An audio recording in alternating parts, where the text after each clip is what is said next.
Assalamualaikum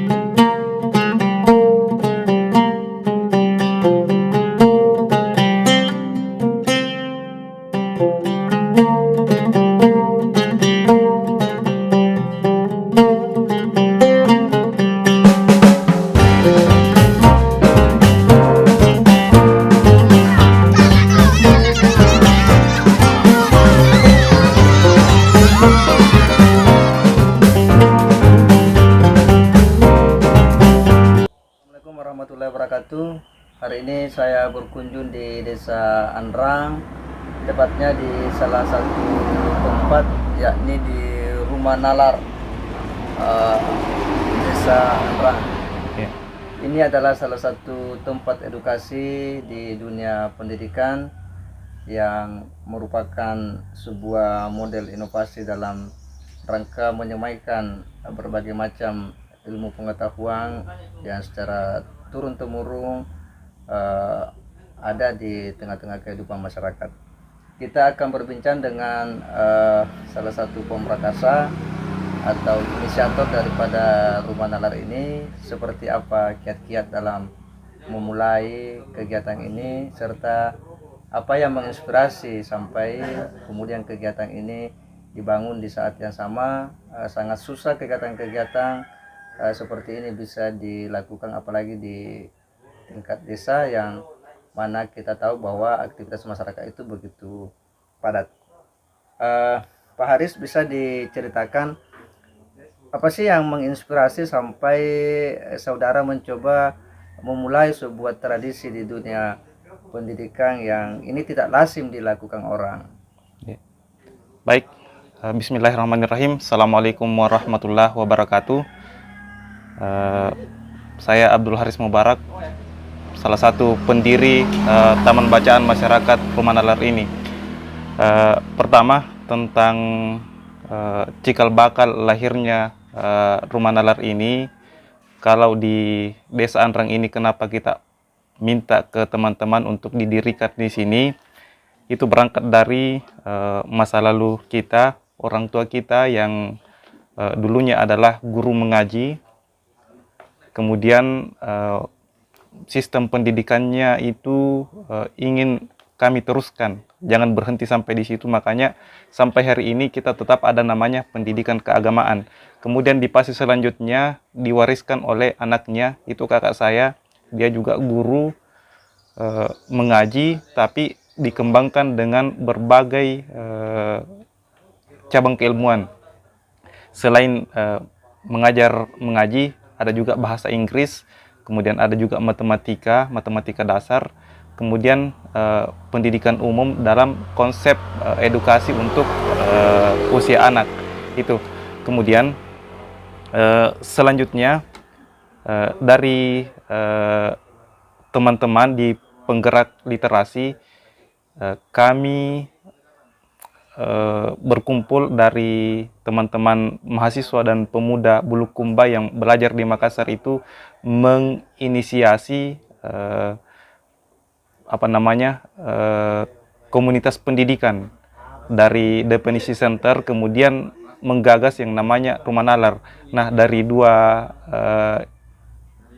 sumber inilah sehingga kita kemudian sepakat membentuk TBM Rumah Nalar ini dan ditempatkan di Desa Andrang, begitu.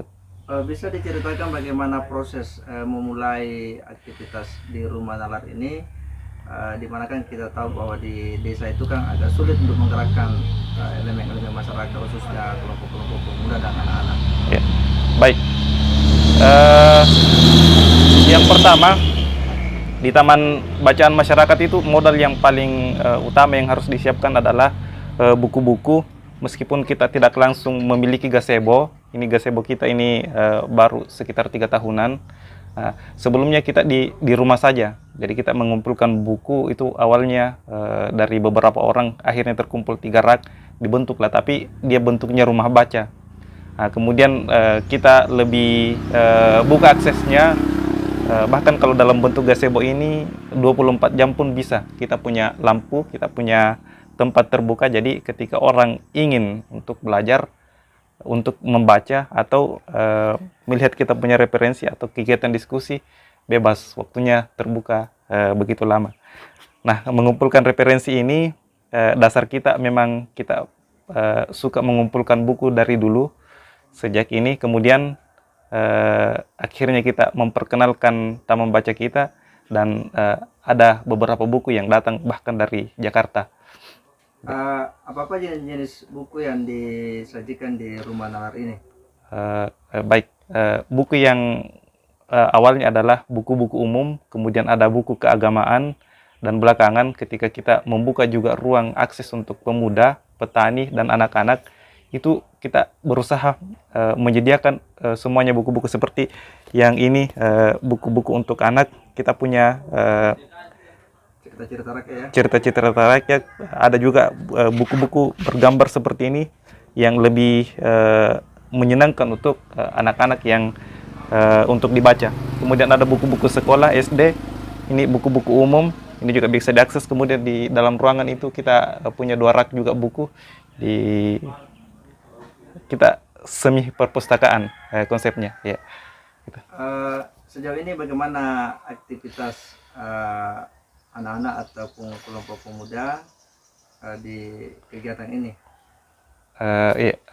Kita banyak melibatkan kelompok-kelompok masyarakat yang tergabung dalam organisasi.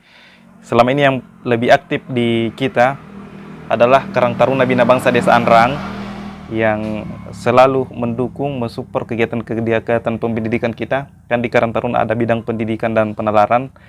Salah satu program yang paling keren diciptakan oleh Karang Taruna adalah klub belajarnya, yang dimana klub belajar ini terinspirasi dari masalah pandemi, yang dimana anak-anak tidak diizinkan belajar di tatap muka. Nah, Karang Taruna hadir ingin ada pembelajaran tatap muka dengan peserta yang lebih terbatas. Jadi anak-anak tidak bosan bilang belajarnya harus di rumah, tetapi bisa juga belajar di tatap muka dengan konsep literasi inklusi seperti yang ada di taman-taman baca seperti ini. Sejauh ini apakah ada support dari pemerintah desa dalam hal pengembangan Rumah Nalar ini? Iya, yang support sudah pasti ada. Kita mendapatkan fasilitas MCK dari pemerintah desa itu tahun 2020. Jadi MCK ini bangunan yang paling mahal yang biayanya yang paling tinggi di Rumah Nalar, MCK-nya. Jadi itu, kemudian kita punya gazebo 1, ini murni dari donasi teman-teman. Itu saya kira. Apa harapan ke depan baik kepada pemerintah desa, pemerintah kabupaten, dan mungkin juga di pemerintah pusat, khususnya di Kementerian Pendidikan, dalam hal pengembangan Rumah Nalar sebagai salah satu wadah dalam menciptakan pendidikan alternatif ataupun sekolah alam di tingkat masyarakat desa? Baik, kita punya 9 program, jadi kita falsafahnya 9. Dari 9 ini ada salah satu program yang begitu berat di kami, kalau kami yang dari pengurus yang harus menyediakan itu. Perpustakaan digital, di mana perpustakaan digital ini membutuhkan perangkat komputer, kemudian akses internet untuk operasinya. Jadi perangkat ini biayanya begitu besar sehingga kami berharap dari pemerintah, baik pusat, provinsi, kabupaten, atau pemerintah desa, seandainya bisa itu disupport ke kami. Untuk para pemerhati pendidikan di luar sana, apa harapan-harapan yang bisa dalam rangka menambah daya dukung kegiatan di Rumah Nalar ini? Untuk sebuah sistem yang kita harapkan adalah kolaborasi, di mana kolaborasi ini memberikan warna yang tradisi yang dibangun di Rumah Nalar itu semoga bisa menjadi inspirasi dari luar, yang teman-teman penggerak literasi dari dalam juga, dari luar juga kita harapkan memberikan warna ke kita. Jadi semacam studi banding, atau misalnya berbagi pengalaman atau kegiatan-kegiatan serupa, atau misalnya kita duduk bersama membahas bagaimana taman baca itu bisa lebih berwarna, lebih terasa ke masyarakat, itu yang lebih kita perhatikan, yang lebih kita inginkan. Masalah kita sekarang adalah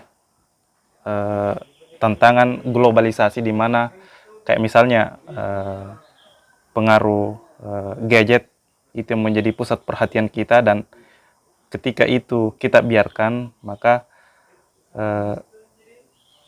pendidikan akan tergeser. Nah, untuk itu kita berusaha, meskipun di tengah tantangan globalisasi, tantangan zaman, kita tetap mengupayakan ada gerakan-gerakan pendidikan di mana pemuda ini, remaja ini sadar untuk memberikan kontribusi kepada masyarakat. Jadi mari kita melakukan, mari kita terus belajar, meskipun kita pegang HP, itu kita tetap menyediakan waktu untuk memegang buku, untuk belajar, untuk berbagi inspirasi, untuk menimba ilmu. Itu dari saya.